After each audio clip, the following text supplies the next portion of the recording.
The primary connection method for devices on the motherboard is called a bus. Simply, it is a data pathway. Okay, you can use the analogy of you're getting on a bus to go from point A to point B, and that does work here. Data is placed on the bus, and the data then is passed from one component to another on the motherboard. Okay, we do have the front side bus, or FSB. The FSB is also known as the system bus. So this is going to be the main data pathway for communication within, and it is split into address, data, and control. So the control bus part of that is really just for signals for the CPU between other components, usually the chipset, controlling the data that's being passed.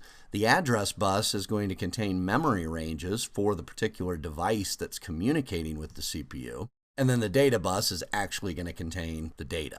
The backside bus is actually a special bus between the CPU and dedicated memory called cache, L1, L2, L3 cache. And that's just to increase the processing speed on that system. And then finally you have the expansion bus, which is actually not listed in the graphic, but that's your input-output.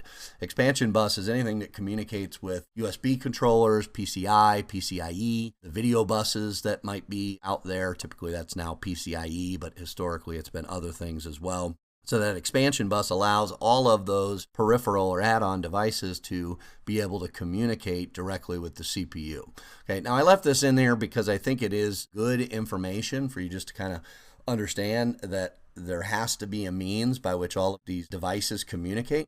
These terms, just so you know, have been dropped from the exam objectives, so I do not expect you to get a question on the different kinds of buses. But as I said, sometimes when they drop information from the exam, it's still useful as sort of background info.